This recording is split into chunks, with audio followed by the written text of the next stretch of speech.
last housing thing, they were giving people loans who didn't have jobs.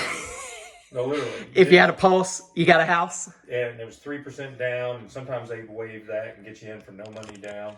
Literally, there were people getting in 30-year mortgages, no money down, and unemployed, or it didn't work on paper, but they were doing it anyway because that was equity. That was getting everybody a house. Everybody needed a house. That's insane to think about. I mean, that's destined to fail. That is going to fail. When you give people $500,000 and they don't have a job, that probably ain't gonna go well. Yeah, or they don't have much of a job, cutting grass or whatever. It just didn't make sense. They were giving people prepackaged, so the adjustable rate mortgage. Yeah, and they were doing adjustable rates. Now I've done adjustable rates. Yeah, I've done a lot of it. I've bought 9 houses, and I've done adjustable rates on several. Funny thing was in '93 when I first moved here, I bought a house and then I refied it at an adjustable rate because I could get 6%. And now everybody goes, "Well, we don't go up to 6%." My first house, I think, was 13%, and then I refied it to 11%. My first car was 23%, a used car. Oof. Yeah, I mean, that's what life was like, and it could get there again. I told people there's nothing stopping it. Yeah, it seems like that history will repeat itself, that the same mistakes we've made, that we'll make them again. But yeah. Well, I grew up when Nixon was president, and the things he did to try to control the economy ruined it, and Carter followed him, and that's a big reason that Carter had so many problems. Was Nixon the one that took us off the gold standard? Nixon took us off the gold standard. Yeah. He opened up trade with China. Yeah. And he literally had wage and price controls. He said you could not give anybody a raise, and you cannot raise your prices. So they artificially kept everything where it was, and it just screwed up everything. And then when they took it off, it was like a pressure cooker, and that's why we had the inflation and the unemployment. Nixon was also Watergate, wasn't he? Yeah. Watergate's guy. Yeah. Wasn't he an actor? Nixon? No, that was. What was Nixon's background? Politics all the way Just around. politics. Yeah, he was a state senator. He was vice president for Eisenhower. But he was never trustworthy. His nickname was Tricky Dicky. Yeah, I just can't. Every time I picture him in my head, I picture that slick back hair, and I picture him right before he got off on the plane on his final send off. Peace. Like, I screwed everything up good, but I look like him when I did that. I got the nose. He and I have a similar nose, and I should drive my mom crazy. I am not a crook. Yeah. How good was it to run and have guys at rugby practice tonight? Yeah, very good. I've been looking forward to it. I've needed it for a month. It's like I'm going, and if it had been just you and me, I would have raced you or something. I don't know. Yeah, if it was just me and you, I was going to say, let's do push-ups and sprints, short ways of the field. Mm-hmm. That's my one idea. And then once we're tired with that, let's do your idea. Once we're tired of that, and just go until we drop. Yeah. I have a feeling you might soak it out last week. Not if you've been working out as much as you say. I have. Yeah, no, if I post it, I mean it. I'm not doing that for... I still am not a fan of doing that at all, but you were there when I had the conversation with Coach last week. I'm not one to, I ran today, I need a pat on the back, but you were at the conversation, and I don't, if whatever is there, I did it. One that I like to do for rugby is running the 100 yards and doing up downs every 10 yards. Do a few of those. That's a good one. One of my self-evaluations after the season, I said, you need to run more and you need to sprint more. And what I added to that was push-ups and pull-ups. Are there other things? Up downs. Up downs. Yeah. Burpees, jump. Yeah, burpees. Burpees, jump. Burpees, jump. Yeah, that body. And squats. I mean, I do push-ups, crunches, squats. And I'll do 35 or 40 of each, and that gets my heart going. What I should do is keep going until I've done 100, but I'll do that and I'll go back to work. background, what just murders me are sprints. Yeah. You know, I jog for 40 minutes and then do those shuttle sprints, and oh my God, ay. Well, I like doing the up downs and then coming up into a sprint because that's rugby, and running hills is another good thing. Trying to think, there's got to be a hill for me around here. Find a grassy hill somewhere if you can. I've got one at a park near me, and it's 30 yards and then about 30 yards up. I walk back, do it up down, do it again, do 10 of those. Sucking wind. It's like I'm not going to walk real fast back this time. But because you sprint and you get to that hill, it's like you really got to push to sprint up the hill. Don't stop. You're really pushing it. You go, turn around and start walking down. Yeah, it's funny. Scott, my favorite question ever: who's the toughest guy you ever known, and why? Toughest guy I've ever known, and why? I've got an old friend named Harvey Stewart, and it's probably going to be him. And reason is he's been all over the world in a lot of different tough situations. He is a missionary, and he started being a missionary when he was like 19 years old. Took his wife, kids, or baby at the time, to Belize, I think was his first stop. And they're living in a hut, a dirt floor. They're sleeping on hammocks. They gotta watch the baby, make sure the snakes don't get the baby, and that doesn't stop him. And then he ran was youth with a mission camp in Florida, and he would spend a couple of weeks teaching youth how to do cinder block walls and other construction things. And weather didn't matter. The attitude of the kids didn't matter. He was able to drive that. Later, he went into an organization called International Needs, which supported missionaries all over the world, indigenous missionaries, instead of some American going to Nepal to try to get support and live there and figure out the culture to get a Christian who's a believer in Nepal and support him and teach him. So he would travel to all these countries, and a lot of them were closed and dangerous. I was looking back at an article that was written that he was in a house church in Morocco. Yeah. And the police came in and said, "You're gonna leave the country now," just for being in a house church. It actually wasn't against the law, but to be Christians, it was against the law to convert a Muslim in Morocco. So going through things like that. He was truly standing up for what he believed in. Oh yeah, really. Against going to jail all odds. Yeah, that's a sign of true character. Is stand up for what you believe in, even if it's popular or not. Yeah.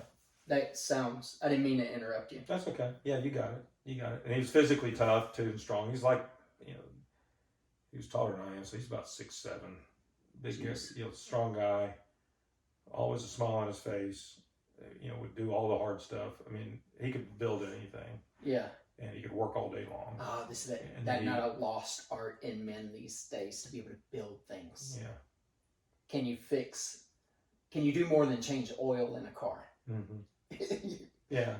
I love building. I've done a lot of construction, renovation of houses and construction. And I love it. My neighbors laugh at me because I'm always out in the yard doing yard work. It's like, free workout, folks. Well, and it's therapeutic, yard work. That's the way I saved up for my first car, was cutting yards. And there was something about when I got there and it was messy and looked bad, but I put my work into it with my weed eater and edger and lawnmower, and when I left, it looked perfect. There was some therapy to that in some weird way. So one day while cutting the grass, I realized that there were 7 stages of grass cutting. Oh yeah, lay it on me. Yeah. The first stage, hey, don't cut the grass because you're too young. You get to be about 12, your dad says, go cut the grass. Yeah. And then you go off to college, don't cut the grass. Yeah, yeah. Then you get your own house, you got to cut the grass. Yeah. Then your son turns 12, you don't have to cut the grass. And he goes off to college, you got to cut the grass. Yeah. And then a lot of people move into a place that doesn't have any grass. And then everybody eventually becomes the grass.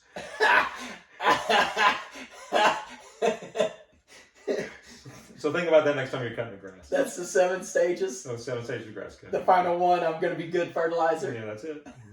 I hope it's real green. that's it. So, the flip side of that coin, who's the toughest lady that you have? Who's the toughest gal? I'd have to go with my mother-in-law. Ah, I love it. I Yeah. love it. This woman was born in 1920. Yeah. Teenager during the Depression. Youngest of 9 kids. Immigrant family from Italy. Okay. Didn't have much, and just was always tough. Now, she's not very nice, but she's tough. And so when she was turning 20, Pearl Harbor, the guy she's in love with is going off to war, so she didn't marry him because she didn't want to be a widow, and she ended up marrying somebody else. And she's honest. She goes, "I never did love your father." She tells my wife. The guy I really loved went off to war. I should have married him. Well, she was divorced when my wife was young. Yeah. Divorced 2 other times because she was too mean to live with. But she was tough. And sounds like she told it the way. Yeah. She told it the way it went down. Yeah. So Depression, World War II, worked at a factory building, doing wiring for airplanes during World War II. Worked at jobs and saved her money and bought a house and bought another house and, always knew how to manage money. Always took care of herself. After I guess she's been divorced 35 years or something like that. And it's got to be more than that. She's going to be 102 in October. Still kicking? Still alive and kicking? Oh, yeah. 102. Yeah. She lives in Gainesville at a place. She was living by herself at age 100 up in Pennsylvania in her little house. So she was still at 100, cognizant, aware. Hey, she's still cognizant at almost 102. Oh. Yeah, and she was physically able to live by herself. She was doing her own cooking. She would get on she was driving until like 97, but she probably shouldn't have been. But they had a little bus that would take her down to the grocery store or a couple of other places she would go. And, people knew her, and some people from her church would come over and help her with things, cut the grass. But she'd do her own cooking, and she goes a lot. She never had to wash her drawing. It's crazy. Still hung it on the clotheslines? No, she went to the laundromat and dried, washed and dried there. And boy, is that a quick, efficient way to do it. You can get 4 loads done same amount of time. She didn't have 4 loads. She had very little. But yeah, she's tough, and she fell and she scraped her leg really bad and broke her wrist. And at 101 almost, and we moved her down here, and before you know it, she's better. And, I love it. And a year later, she goes, "I realize my leg doesn't hurt anymore." So, like I said, tough. And son in Vietnam, so she had to live through that. And I just have such a reverence for that, for tough people. Just, my God. It seems like there's more weak people now than ever. So I like hearing these stories. They just put a smile on my face. That's what they do. It's almost my favorite question. Let me see what my next one is. Who was your first rugby team that you played on? I was Dry Gulch. How old were you? 21. 21. Imagine a back. Were you in the back line? Actually, no, because I was big. Okay. And started at second row. Okay. And after practice one time, I said, one of the backs, one of the fastest guy on the team, I said, "Bet your beer I can beat you in 100. Everybody's like, yeah. And I beat him in 100. It's like, okay, maybe we're going to put you in the back. So I played flanker center, and I was with that club for, 81 to 30. Well, I moved away for a while, but I went back and played with them again. So, till 93, so about 12 years. Oh, nice. There any teammates that stand out to you? Well, looking back on it,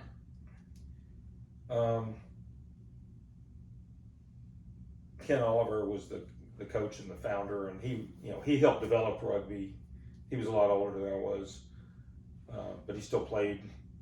He must have been in his 50s when he quit playing. He was a prop or hooker, but he just drove rugby in Memphis as it was coming up. There were really only 2 teams, and yeah, he was a good guy, and so Ken Oliver is probably the main one. Who was your team? Did you have a team after that? No, I played with them until '93, and then we moved to Atlanta, and I was working. I had 3 kids, and I was working and I was traveling. I was semiconductor salesman, so I had to go to the West Coast like every month, and then long days and kids activities, and I ended up and because of the kids, we lived out in Gwinnett County, and I had to drive all the way into town to play with the team. So I went down to try to play with Old White, but those guys were jerks. So I've heard that from several different sources. I hate I didn't get to play that. I wasn't on the team yet. Yeah. You know, I came in the second half of this past season or whatever. But so many people say that those guys are just pricks. Yeah, and I didn't know any of this, and I just looked up a team, and they were one of the older teams. I thought, and their clubhouse was in Buckhead, and I sometimes would be around Buckhead at the end of the day for work or going to So I kind of knew Buckhead, so I thought that'd be a good place to go. And they just it seemed like that would zap the fun out of rugby so much at this. They just weren't interested, and it's like I don't know, maybe it's because I already had gray hair and they thought it was not a good catch, but. So then I can't wait to play them next year. That's what I'm trying to say. Yeah. I'm gonna keep running and sprinting my tail off. I want to. If they got some nasty attitude, hey, I got some nasty back. Well, I played 60 minutes. It was 2017, the first time we ever beat them, and I played 60 minutes of that match. Nice. And I started in it at second row, and we came. They remembered you then. We came out hitting. Hitting some more, and. Yeah, it was a rough match. It was back and forth, but we overcame and beat them and went to their social, and they did not go to their social. Yeah, prick jobs. Yeah, you lose like a man. Yeah, they sent one of their old boys from the D2 team to pay for the beer and make sure at least they bought the beer. It's like, okay, we'll drink their beer. Oh, cry baby. Oh, they were bad. Anyway.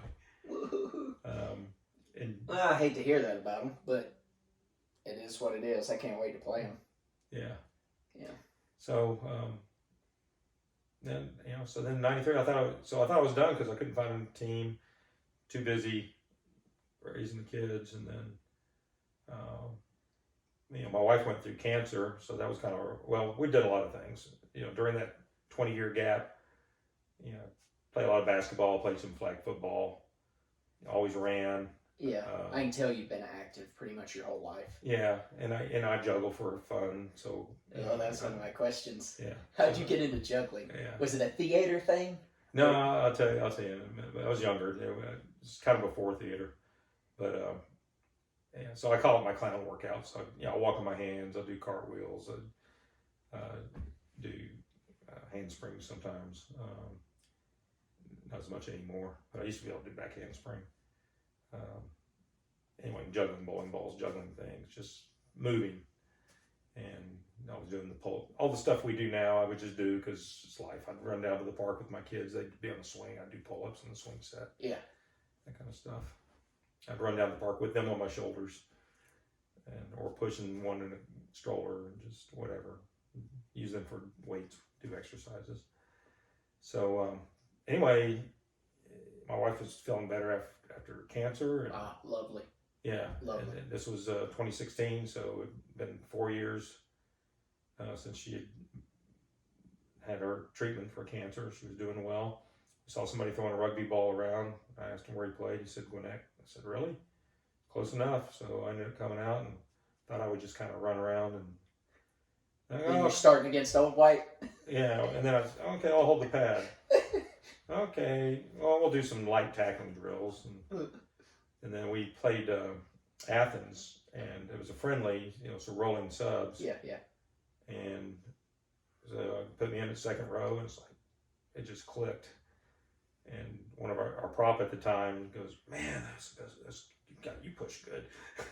in the scrums, so the scrums were there, and I was tackling people, and they gave me man of the match because we were going back and forth on the score, in the first kickoff of the second half, second row, and the guys go, "Hey, they're going to kick it to you." I said, "Yeah, I know, I played before." So I was ready for it, caught it, and I ran up towards the forwards, and then I cut to the right, and none of the forwards could get me. And I dummied it to the backs, so the backs turned toward the backs, so I broke the line. Oh, nice. Ran down, got to about the 10 or 15 meter, fullback was there, and one of the backs caught up with me, so I had two guys, and I just timed it right when both of them hit me. I popped it to the guy next to me, and he went in and scored. So there's no better feeling than when it goes right. When it goes right, and it's like, hey, I came back. Yeah, I'm kind of back here, so I think I'm going to play some more.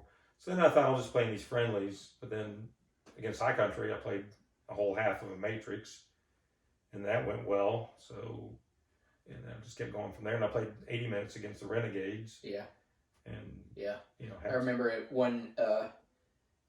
There was a series of actions, but you coached me in the middle of that Renegades game. You're like, all right, get up, go. It's like, all right. Okay. I was hanging on to you a little too long. Scott, down. I'm here. And I was hanging on to the ball had, the action had moved on, but I was still trying to kind of protect you. Yeah. And you told me, hey, no, go. Yeah. I'm good. Go. The action is gone, but nobody's gonna hurt me. We'll get the ball. Yeah. Go. Oh, I didn't realize what you were doing. I just thought you didn't realize the ball was out or something. Yeah, I didn't mean to interrupt you. That's okay. Yeah, this was Renegade several years ago. Oh, and then it was that was a whole separate. Yeah, different players, and it was fun. I may be mixing things. Renegades and Gainesville, they combined teams this year. Is that right? No, that was Athens and Gainesville. What is Gainesville's logo? Are they the Renegades? No. Who are the Renegades? The Renegades are one of the older teams in town, and they have a D2 team, and they focus on their D2 team. I've never played them. We did not play them. They forfeited to us this year. Okay. The game I was talking about was Gainesville. Remember, it was that real thick turf? Yeah. That's the game I was confusing. For some reason, I thought Gainesville was the Renegades. No. Yeah, Gainesville, Athens. So we didn't play the Renegades this year. Yeah, so that's a whole difference. But you played the whole 80 of that game? Yeah. Nice.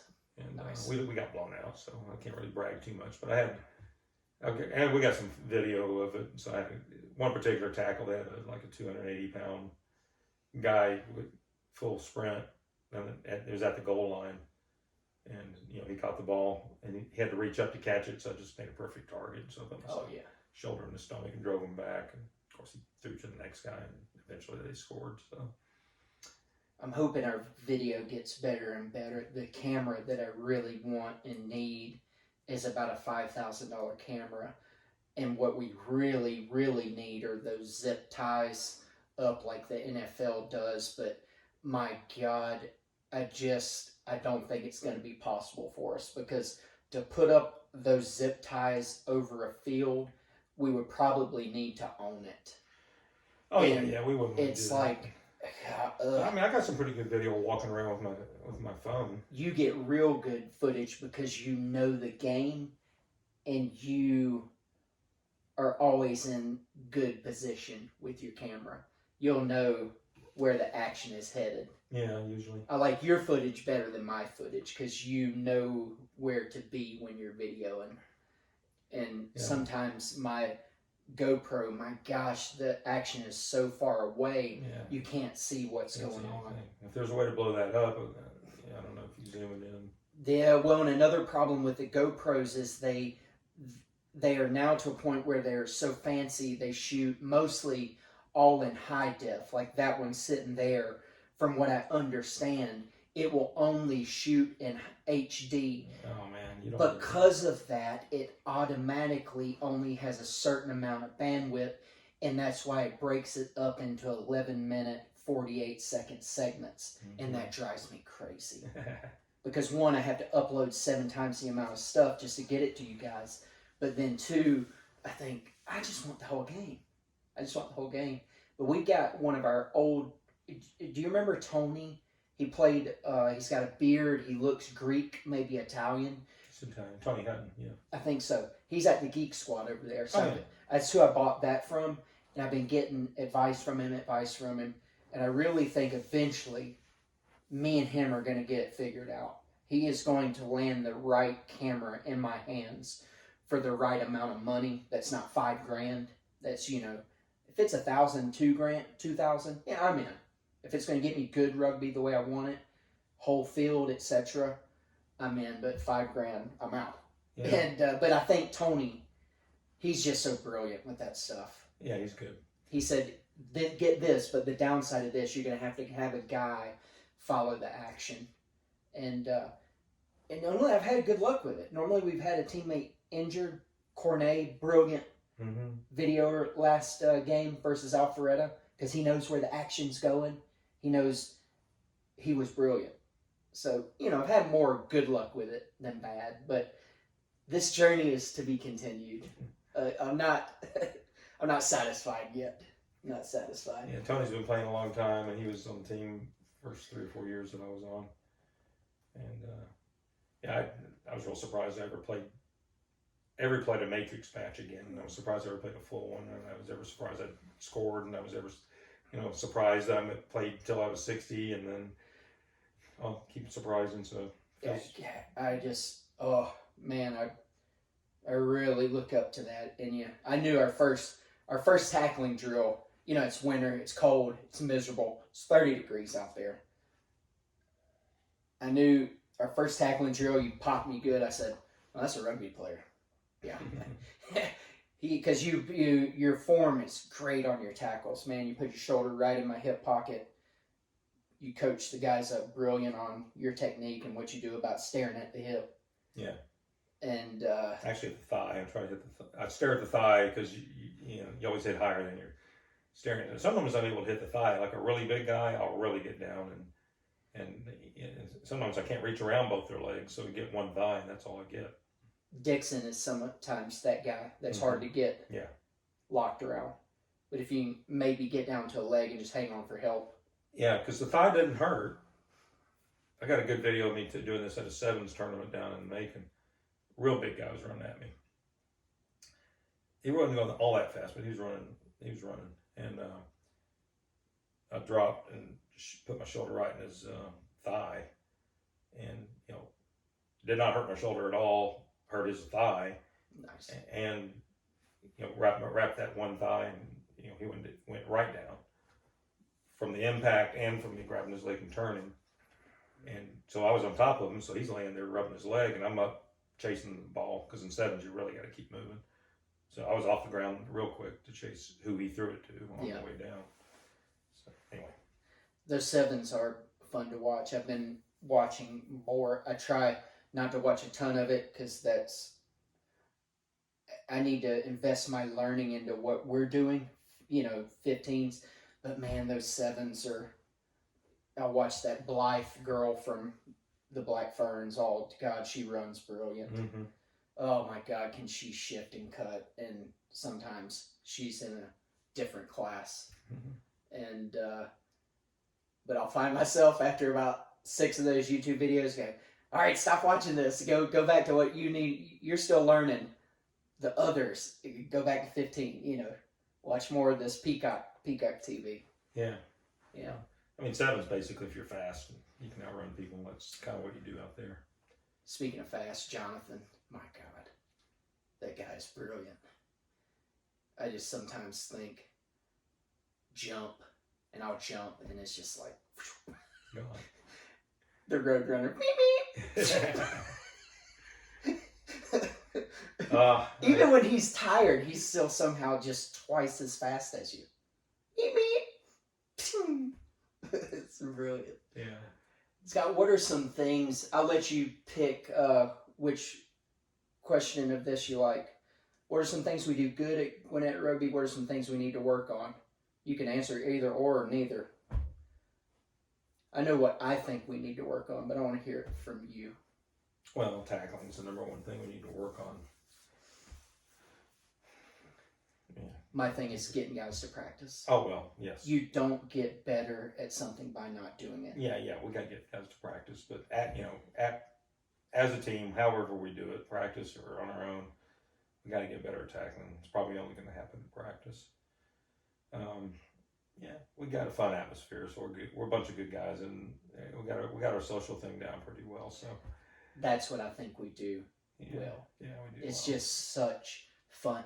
I look forward so much to Tuesday and Thursday practice, and I look so much to seeing the boys, and that is something that is there's just magic in that. Yeah. I think that's one thing we do well, is it's such a pleasant, fun atmosphere. Yeah. Today was just, God, that was the highlight of my week. It's fun. You know. Playing's fun, winning's fun, so I wish we could do both. Yeah, I just think, God, if we could get the guys we have to practice, that solves 99% of all our problems. Tackling, well, after you do 1 million tackling drills, you get better at tackling. 20 guys will show up to practice, and it's like, I don't know the magic answer to that, because it's hard to convince somebody to be tough that's not tough. Yeah, I don't know why people aren't coming. It's like, we're not, this isn't a job. You know, we don't, excuse me, you don't have to be there. I mean, I don't know why people don't want to be there and don't want to get out in this beautiful weather and have fun. If you like rugby, I don't have any idea what would keep people away. You know, I think a lot of them are Instagram rugby players. As long as they can get their photo for Instagram or Facebook, they're happy. I guess, I don't know. Well, you know, there's work and family and sure. Military, and some of them live so far away. That's hard. It's hard to make all the practices. And yeah, your family and fatherhood and all that should always come first, priority over rugby. Yeah, I played in Memphis. My kids were young, 2 older ones, and I just take them to practice with me and say, "Go play on the hill over here." And yeah, run around, be a kid. Yeah, run around, be a kid. Sometimes scrape your knee. Sometimes there's a playground nearby. Sometimes usually one of the mothers will kind of watch, but not all. You know, sometimes. I remember one time I was playing fullback and I heard the door slam and my son scream and finger. Yeah, he got his finger in the door. I just yelled, "Minute, sir," and I ran off the pitch and went over. Sure. Took care of him for a minute, went back in the game. Yeah. They probably didn't stop. Yeah, part of being a kid. Get hurt sometimes. Part of being a rugby dad. It's like, gotta go take care of my son. I'll be back in the game in a second. I love that. And everybody on that field, I'm sure, was just, yep, understood. Yep, good to go. Well, the coolest family thing was when my son-in-law played in his first match and got his nose broken. And my daughter stuck her fingers up his nose and straightened it. And he went back in the match. Your daughter, you introduced me to her. I assume that's brilliant, what you just said. That is brilliant. Yeah. She's a medical field. Yeah, she's a nurse. I figured so. Yeah. I figured so. And I think it was her husband and kid that was there as well. Yeah. Her husband, does he wear glasses sometimes? Yeah. I met him as well. Yeah. I met him as well. Big guy. And yeah, great muscles. Yeah. It's funny, I saw the old picture and I said, "Man, you really have put on some weight." And he goes, "Yeah," because he used to be trying to get to a 200. He's about 210 now. And a good 210. Oh yeah, yeah, he does. Solid. You know, he don't have no interest to come out play rugby. He has a lot of interest to come out. He wants to be there. She, as a nurse, has got to work 12-hour shifts the days that we practice. Sure. They've got 2 little ones and life. And he travels a lot for work. Yeah. And he's got to work some Saturdays. So sure. He really thought after the beginning of the year he was going to be able to do it. The desire's there. Life. Yeah. Life. What? Let me see here. I think you mentioned to me, you've been in theater. Is that right? Yeah. What got you into theater? Yeah, just a natural bent. And I think you also mentioned to me that your wife was in it as well, or you guys owned a theater at one point or something. Yeah, we ran a community theater. Yeah, and that's nice. We do summer theater camps, and we put on shows. About 3 or 4. I think one year we did 5 shows, and we were doing some of them at a church. For a while, we had an old building in downtown Flowery Branch. when the new Buford Community Center first opened, there's a huge 270-seat theater in there. Nice. Oof, We did. nice. We were the in-house community theater, Okay, yeah. and we did 3 shows there and sold out a lot of them. So I think we sold about 3,000 tickets total for the 3 different shows because we had several sellouts. Oh, that's wonderful. And you know, it's a blast. It's great. It's another way to make really good friends because you're in rehearsals for 6 or 7 weeks. You do the show together. A lot of hard work. It's a great victory. A lot of time to do it, and so you really get to know some different people, all ages, kids, adults. So we got a lot of good friends from theater. I flew. God, I want to cry right now just thinking about it. I think if there was one weekend in my life that I could relive was flying my little girl out to New York City to see Matilda. Yeah. And just one was seeing how happy my little girl was, you know, but other was just how talented they were. How talented that little girl was that played Matilda. It was I was gobsmacked. And, you know, seeing them clap at the end, seeing my little girl stand up and clap, oh my God. I was just pouring tears. Mm-hmm. Like, just pouring them. And I may start pouring them again now. I was trying not to for the video audience, but, oh, there was just such magic in that moment.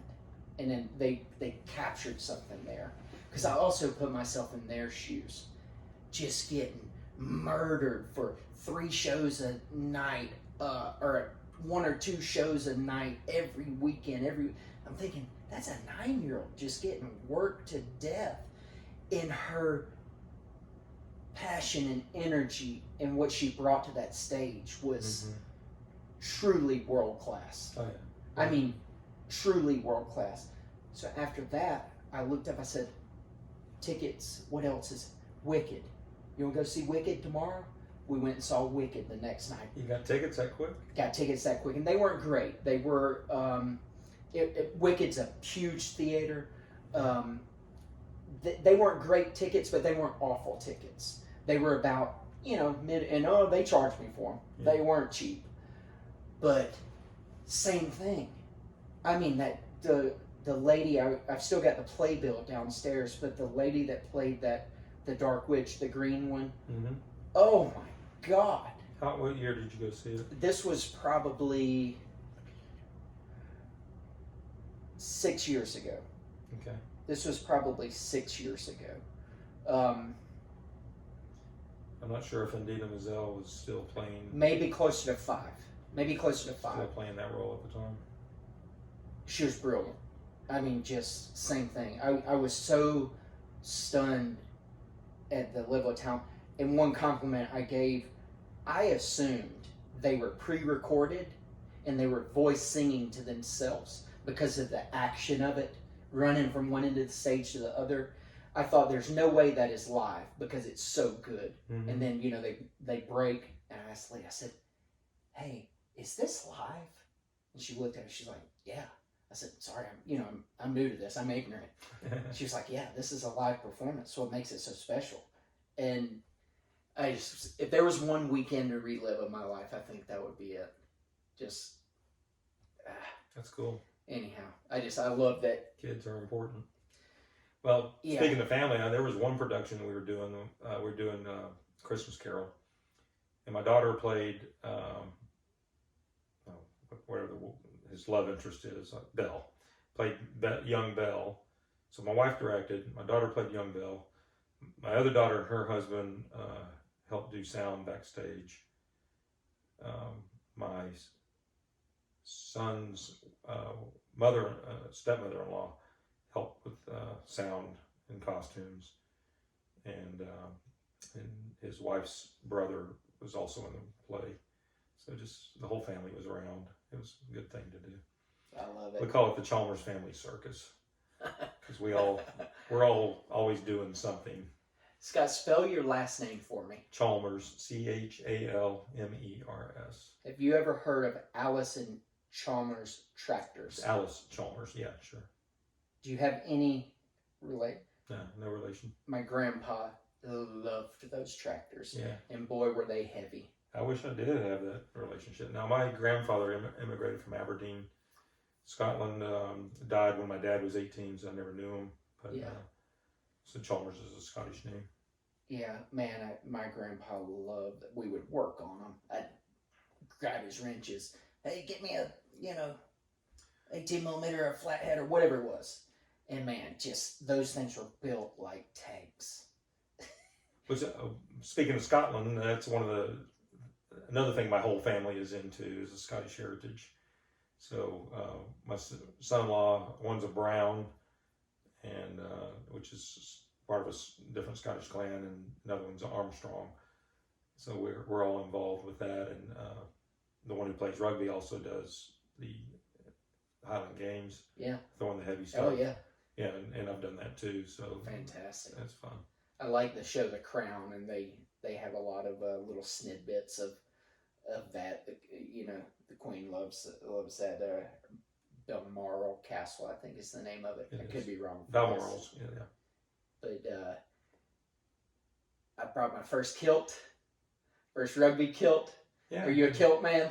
Do you have any kilts you wear to the socials? Oh yeah. I've got the team kilt, and I've got my clan kilt for Chalmers is part of the Clan Cameron, so I've got that. I got my first one. It's not here yet, and I can't wait to rock that thing in a social. It was a fun day in 2020, right before the pandemic. We had a Robert Burns brunch at my house, so everybody was over. We're all dressed up in our kilts, and while we were eating brunch, this heavy snowfall came down. Okay. Oh, beautiful. So we're out. And we took a bunch of nice pictures out in that, and then everybody was trying to leave, and we got a little hill to get out, and the streets were icing over, so we had to kind of dig out and get everybody off the street, out to the main road, and then we played the Renegades in rugby. So we played rugby on the snow. There's a picture of that up on the website somewhere. Yeah, so that was a fun match. So I actually played. I got there late, so I could only play part of the second half, but I played center, and I hadn't played back in a while, so that was fun. I think you grew up in Memphis, is that right? Yeah. I, as a Georgia, so that snow is still so magical to me. Because we didn't get it a ton here. And then when I spent my time in Alaska, the people there just thought I was so crazy for how much I loved that snow. And it's just so, God, this makes me sound dumb, but I imagine Memphis doesn't get a ton of snow, does it? Well, it certainly has changed over the time. When I was growing up, we'd always have a couple of good weeks of snow. We've had 18 inches of snow, 12 inches.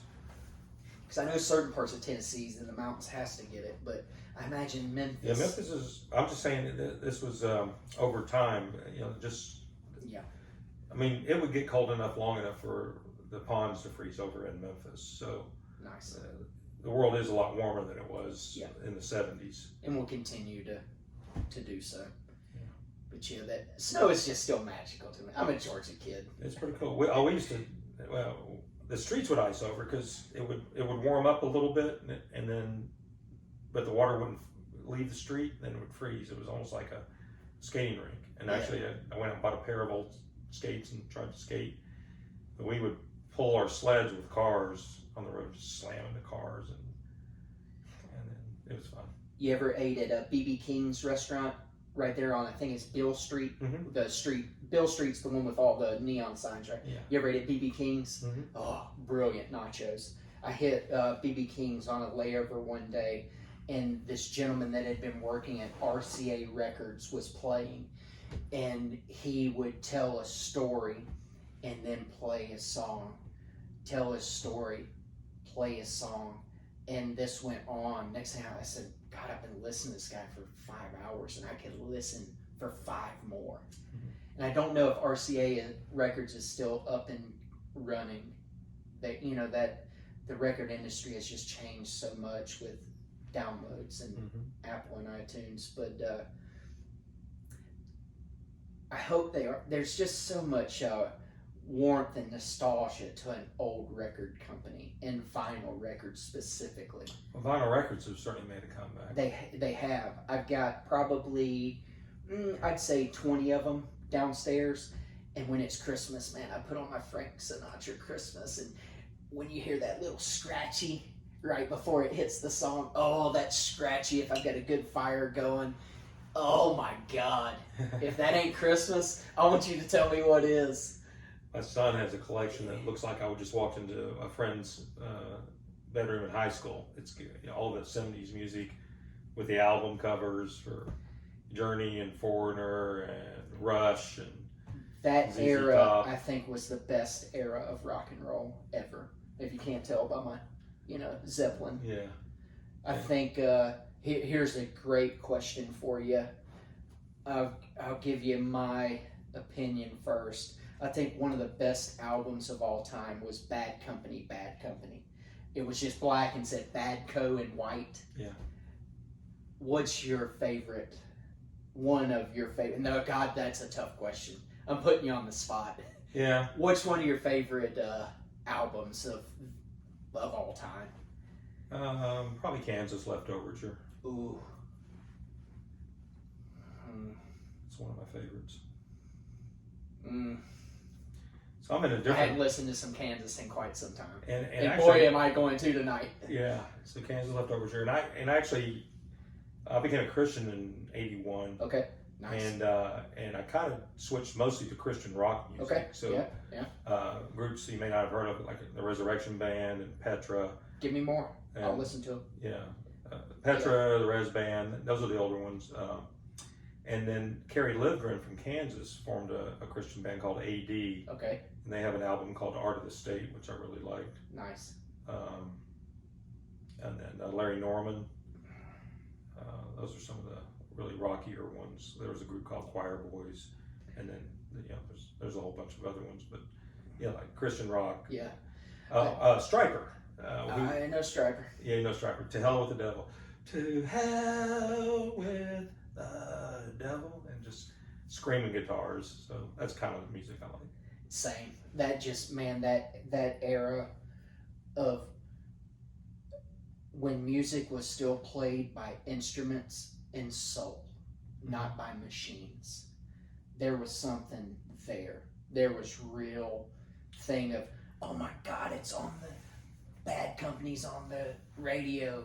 And man, when it hits you the right way, Journey, oh my God, Journey, Faithfully.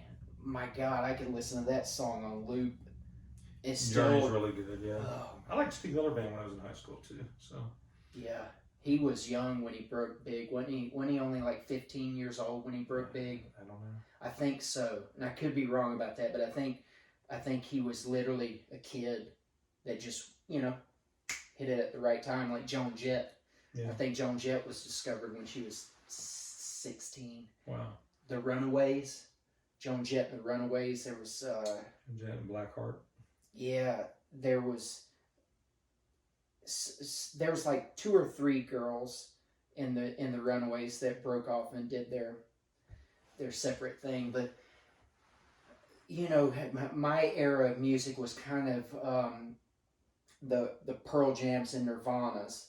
And looking back now, Twisted Sister. Yeah, I love some Twisted Sister. He's actually a brilliant guy when you listen to him. I have, yeah. The big white. D. Snyder. He's really sharp. I liked, he stood up, said his piece in court, like, hey, I know you may not like my lyrics and my album covers and etc., but we're in America and I have the freedom to create what I want, and somebody likes it. I've got millions of fans that buy my albums and come. I mean, you guys may not like it, but does that mean I get to cancel your Elvis records that you like? Because that's what freedom is. It's like I can make some crazy stuff, and there was a lot of shock and awe to Kiss and to D. Snyder of Twisted Sister. There was some people that just rubbed. They weren't ready for that, and boy, did that seem like that happened quick. I was a big Alice Cooper fan in high school too, and and he's a devout Christian, and I'm like, I know some of the lyrics to your songs. I don't know if you've always been a Christian. Well, I also think sometimes those guys, This is unfortunate, but I do think there's some truth and merit to what I'm about to say. A guy like Alice Cooper, they figured out somewhere along the way that albums like AC/DC Highway to Hell sold huge. I don't think AC/DC are devil worshippers. I just don't. But somewhere along the line, they figured out that the more salacious and risque, it sold big. I think Alice Cooper got somehow caught up into that. Yeah, he always said he's not Alice Cooper. It was just a show, but you said what I'm trying to. Yes, it's the show. Said. Yeah, I got to see Alice Cooper. He opened up for Quiet Riot at Lakewood. Do you remember Lakewood Amphitheater? Yeah. I got to see Alice Cooper. He opened up for, I think, Quiet Riot went on next. Van Halen was the final act. And God, could those guys play. Eddie and Alex. Oh, yeah. Oh, I mean, I don't know that there's ever been as good of a duo as Eddie and Alex on drums and guitar. I mean, it's good stuff. Van Halen, those guys, they nailed it. They nailed it. Oh, man. I'm so grateful I got to see him, you know. I've got a Led Zeppelin story. So my son lives in LA, and he became friends with this older guy that was into music and everything, and the guy used to be a roadie for Led Zeppelin, and one day he said, I'm gonna go see my Uncle Jimmy, because he called Jimmy Page his uncle, because they were that close. Love that. Can't hate it. And so that was kind of cool. And this guy hired my son to transport some guitars. He was a collector.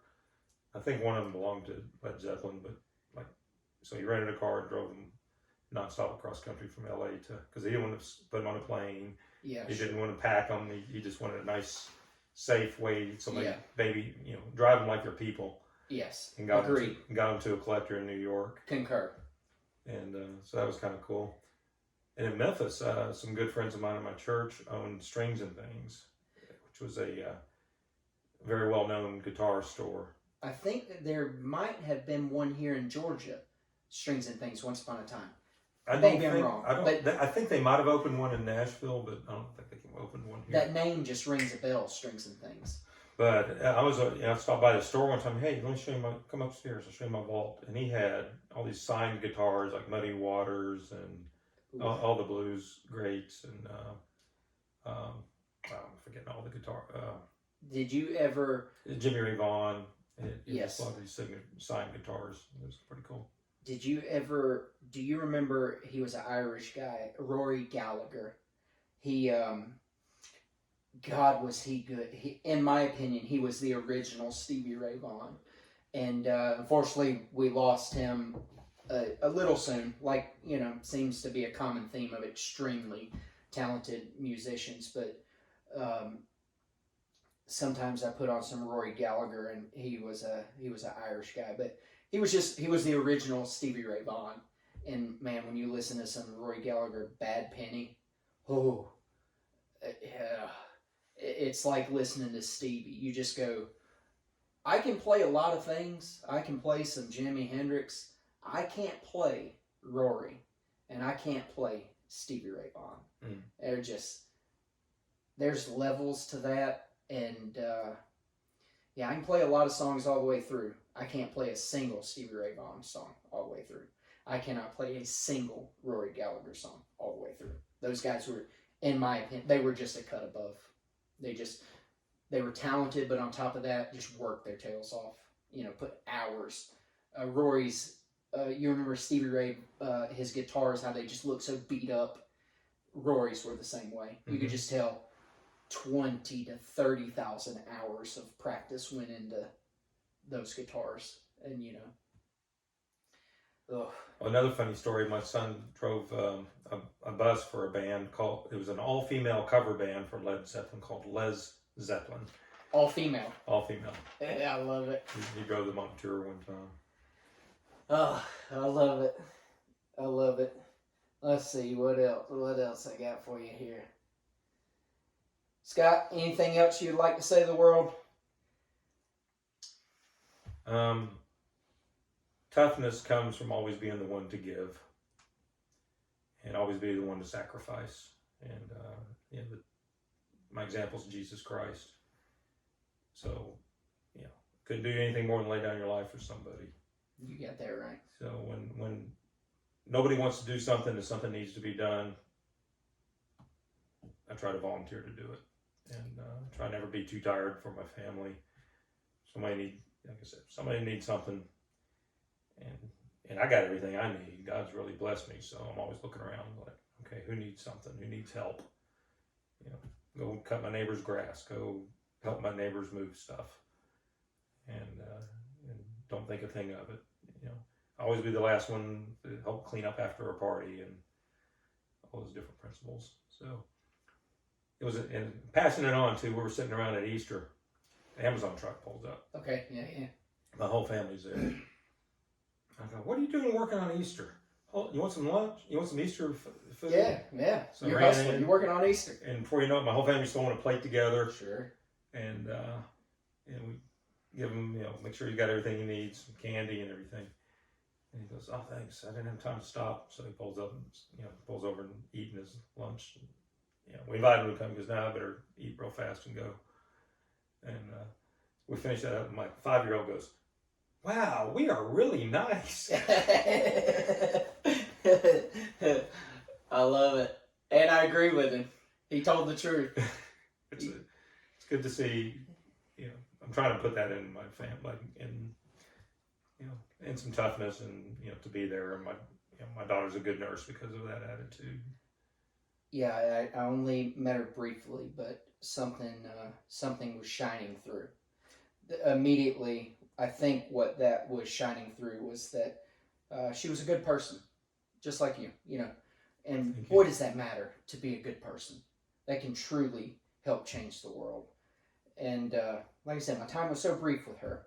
Just, hey, I'm Dwayne, but something was just shining through, which was, I immediately trusted her. I immediately knew, and, a lot of times your instincts like that are right, but Scott, I've got to read this next part because it's very important to me to get right. Okay. And I may struggle to get through this, but that's okay. That's okay. But yeah, I've got to read it because, like I said, it's important to me to get this right. I think I speak on behalf of everyone at Gwinnett Rugby and your family when I say we respect you. Respect is one of those particular things. It cannot be bought, it cannot be sold, it cannot be swindled. It can only be earned. You exemplify the guts and spirit of what a rugby player is. Another great measure of a man is what his children think of him.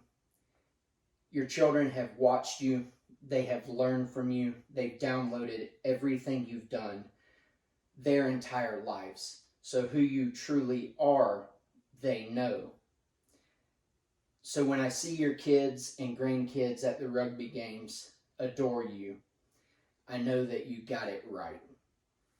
This world is a better place for having you in it and could use more men just like you. Scott, thank you for being tough. Thank you for being my rugby mentor. Thank you, Dwayne. Appreciate that. You got it, bud. Yeah, that's really good. Tough Guy Podcast, episode 1. We're out. Let me cut this off, Scott. Well, you got a lot of editing to do.